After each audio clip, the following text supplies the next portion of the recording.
I have built a memory visualization script to kind of see how default memory allocation, default heap allocation kind of works under the hood.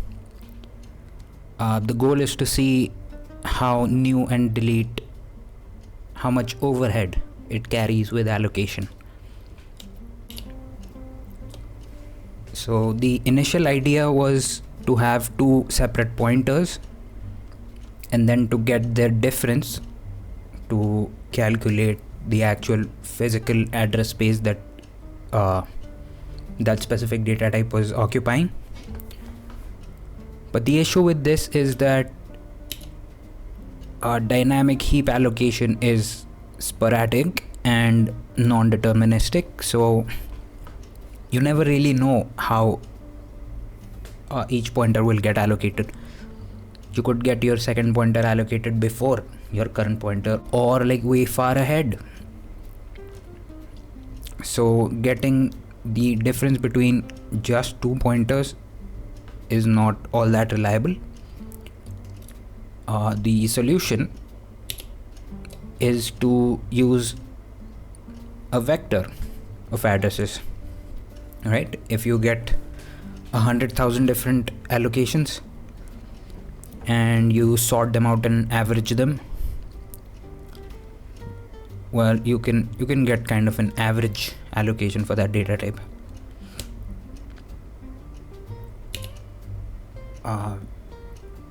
So allocation within the array is pretty simple. You run a loop and just call new and create the object that you want for each element within the array. I am storing them as unsigned integer values instead of void star or anything else because I am running arithmetic operations to calculate overhead and efficiency later on. Delete works the same way within a loop. And again, sorting is crucial for this because allocations are again random. So by sorting you can get a better idea of how each element, each object is sitting within memory. And then all you do is run your arithmetic operations and calculate the physical size, logical size, your overhead and efficiency. And then I just print them out. In the main function I'm checking these 6 data types. I think string is complex enough that I don't need to really go for a vector or a struct. So I think this should give us a good idea. And after running this test, here's what I found. There is an incredible amount of overhead for these smaller data types like characters. A character is 1 byte, right? But it carries overhead of on average 41 bytes total. That's just an efficiency of 2.35%. And with integers there's an overhead of 28 bytes, only 12.5%. Now this might not look like a lot. Like with a long integer there's 34 bytes. Well, the total allocation is around 42.5 bytes on average, so let's consider it 42 bytes. You might not think that's a lot, but in a scenario where you have, let's say, 10 million long integers, you cannot really have 42 bytes on every single integer because that wastes a lot of space. The solution in the industry is to use slab allocation.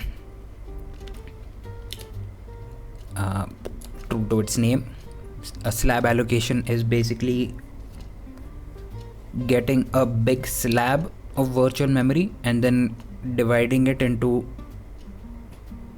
fixed size objects usually, You can have dynamically sized objects, but the simpler approach is to have fixed size objects.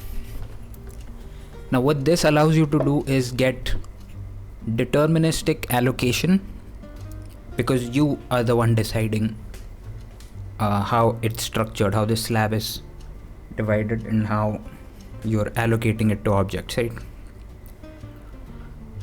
What benefit this has is, on top of the determinism, is better cache locality, because the CPU knows that nearby addresses are more likely to be used again, and the same object is also likely to be used again in the future. So that's both spatial and temporal locality.